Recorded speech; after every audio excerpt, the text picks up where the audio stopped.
हाँ जी, आज क्या कुछ कार्यक्रम का आयोजन किया गया पूरे कार्यक्रम को? हाल ही में लोकसभा और राज्यसभा के संपन्न हुए सत्र के दौरान केंद्र सरकार ने एक अधिनियम पारित किया जिसका नाम वक्फ संशोधन अधिनियम है।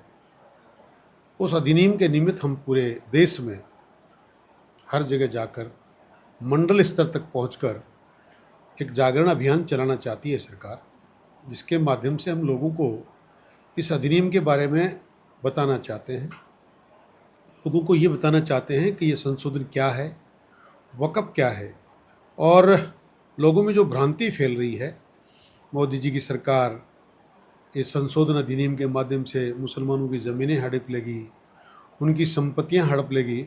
हम लोगों को बताना चाहते हैं कि हमारा उद्देश्य मात्र, मोदी जी का उद्देश्य मात्र, सरकार का उद्देश्य मात्र इस वक़्फ़ में संशोधन करना है इस नियम में।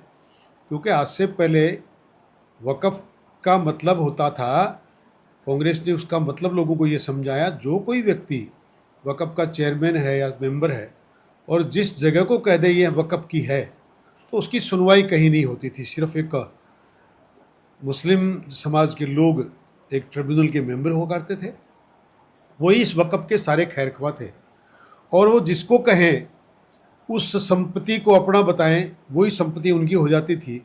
और नियम भी ये बना हुआ था कि वो व्यक्ति सिद्ध करे जाके, और वो भी सिर्फ उनके ट्रिब्यूनल के सामने। तो एक देश जहाँ संविधान है, और बहुत उम्दा किस्म का संविधान है, पूरी दुनिया का माना जाना संविधान जहाँ जिस देश में लागू हो, वहाँ समानांतर रूप से कोई और कानून बने, या कोई व्यक्ति विशेष या कोई वर्ग विशेष किसी प्रकार का कोई कानून लागू कर दे, ऐसा संविधान के अनुसार अधिकृत नहीं है।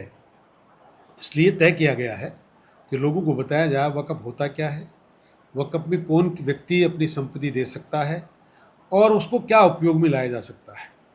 मैं आपसे निवेदन करूं, और आपके माध्यम से पूरी जनता से निवेदन करूं, ये वक़्फ़ के पास जितनी संपत्तियां परिसंपत्तियां हैं, उन सबको अगर सही रूप से काम में लिया जाए, उनका सदुपयोग अगर किया जाए, जैसे किराए देने में है, उनको किसी तरह से संचालित करने में है, ऐसा किया जाता है तो 1 खरब रुपया प्रतिवर्ष भारत की वक़्फ़ के बोर्ड को, या जिन लोगों को इसका फ़ायदा मिलना उनको प्राप्त हो सकता है।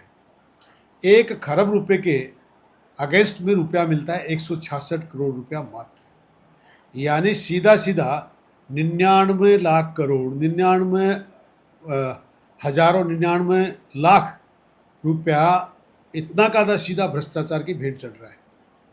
ये कतई बर्दाश्त करने वाली बात नहीं है। इसकी सुधार ये किया जा रहा है कि एक तो उस पैसे को जो मिलना चाहिए उसको प्राप्त किया जाए, वो सही लोगों के हाथ में दिया जाए, ताकि वो उस समाज के लिए जिसके लिए वक़्फ़ बना है, उस समाज के ज़रूरतमंद लोगों को, बच्चों के लिए पढ़ाई की व्यवस्था करें, जो लोग लाचार हैं, गरीब हैं, ज़रूरतमंद हैं, उनके अस्पताल बनवाए जाएं, कहीं उनके खाने पीने की व्यवस्था की जाए, स्त्री सुधार में कोई व्यवस्था की जाए ताकि स्त्रियों का हालात सुधरें।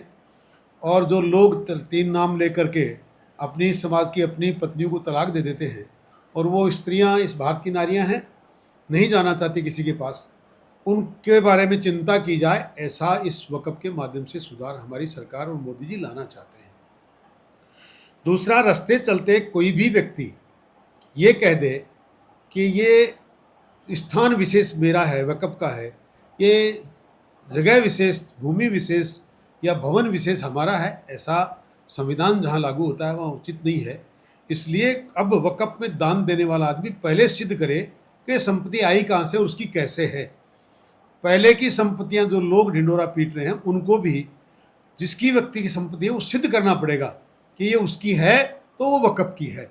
बिना मेरे अधिकार के बिना कोई भी व्यक्ति, जैसे मेरे पास अपनी संपत्ति नहीं है तो मैं किसी को दान नहीं कर सकता।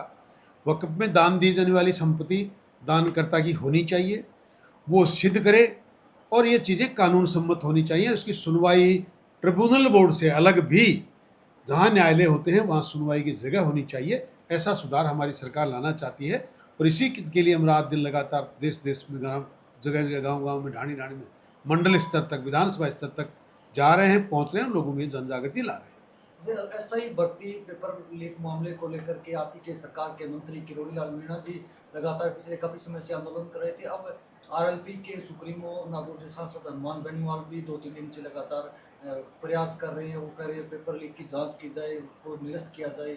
आखिर सरकार को कहाँ। अगर आपने, मैंने तो नहीं सुना है, आपने उनका सुना तो उनको भी सुधार, उनकी बात में भी सुधार करो। आपको भी बताऊं कि पेपर लीक की जांच के लिए सरकार कटिबद्ध है। हमने चुनाव इस मुद्दे पे लड़ा है और हम लगातार इस काम को कर रहे हैं। आपको बता दूं 300 लोग इस बात के लिए गिरफ्तार हो चुके हैं। आज भी अनवरत प्रयास चल रहे हैं, एक भी बचेगा नहीं, एक भी रहेगा नहीं। जिसने इस देश के बच्चों का भविष्य खराब किया है उनको अपने अंजाम तक पहुंचाने के लिए हमारी सरकार संकल्पबद्ध है और ये होकर रहेगा।